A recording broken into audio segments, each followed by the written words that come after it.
Hi. Restoring bad concrete.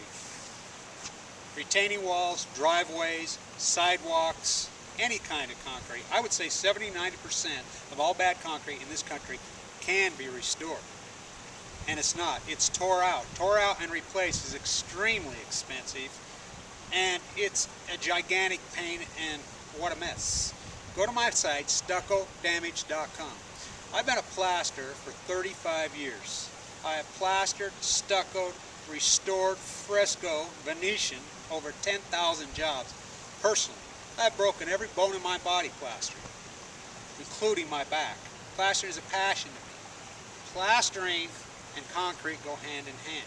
Restoring concrete is really more of a plaster school than concrete. You're using the same thing. Let's talk about what is concrete. Go to my site, stucco-damage.com. Click on the history of stucco. Click on the chemistry of cement, the chemistry of concrete. Concrete is sand, lime, cement with different size aggregate. So is stucco. Look up the definition of a stucco. Stucco, Portland cement, sand, lime. That's what it is. Same thing here.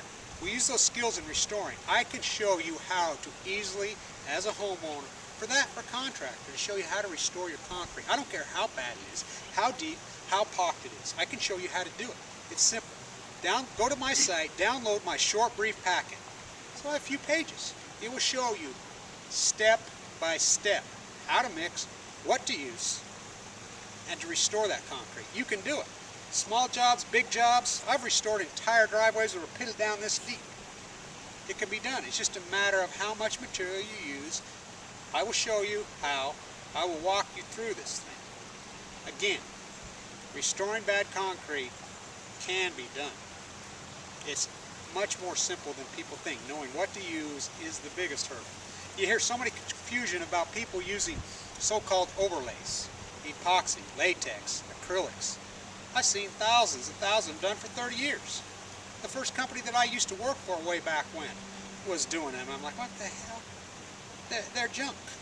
What happens to those is the UV breaks them down, ultraviolet rays, because they're an oil derivative, synthetic oil. That's what plastic is made of. That's what latex is. That's what acrylic is. All overlays are that. Yeah, they look great for a while. They're beautiful. But the UV, the sun breaks them down. Concrete, like this concrete, any concrete, it has to breathe. Vapors from the earth pass through it and into it. Water passes in and out of it. If you have latex on the top of it, what happens after the UV goes to work on it, maybe it'll be 3 years, 5 years, 10 years, it turns into peanut brittle. Boom, as all oil-based. It's the old adage. If you have windshield wipers, do they last longer in Las Vegas, Nevada, or Seattle, Washington? Everybody say, well, I would guess they'd last longer in Vegas. Hello, no. UV breaks down the rubber. They last 10 times longer in Seattle, Washington. UV is what destroys overlays. And if you're doing overlays out there, good luck to you, because you're going to have some litigation. I guess you hope they just hold up until statute of limitations passes. But concrete can be restored.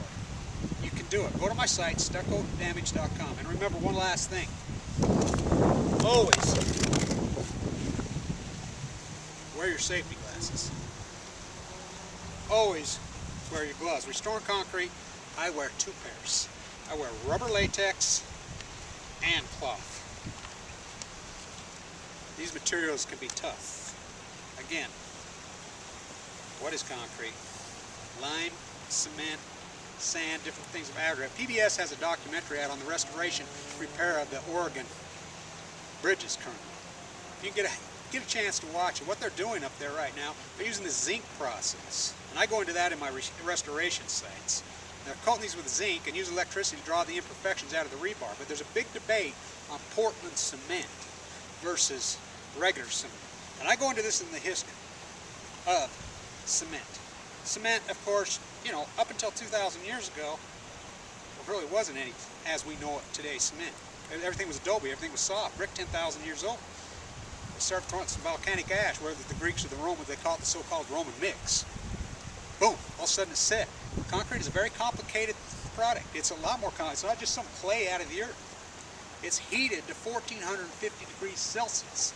Portland cement was invented by a bricklayer in Leeds, England in 1843 in his kitchen, and all he did was heat it hotter and hotter than hotter. We have a kiln in our town that cooks cement. Big cement producer. I've been up there many times. They heat that kiln to 6,000 to 7,000 degrees. It changes the molecular structure in that cement. So if you think cement's just as clay out of the earth, it's complicated. The mix is complicated. It's heated. Now, the debate, again, on PBS, they talk about maybe the Portland cement we started using, which is much harder, which we started using in this country in earnest in about 1910, versus pre-methods were a little bit softer, took longer to dry. Maybe using the Portland isn't the best idea, but that's a whole nother debate. You can go to my site, stuccodamage.com. You can read. I have many articles written on all these different subjects. But as far as restoring your own concrete, if you're a homeowner, you're a contractor, you're a restoration contractor out there, you can restore your own concrete. It's simple. I will walk you through. Download my packet. It's short, it's brief, $69.95. It will walk you, tell you what to use, how to do it. You can do it, I'm telling you. You can save yourself thousands and thousands of dollars. Again, stuccodamage.com. Keep your skin covered up out there. Cement and lime's brutal. Thank you.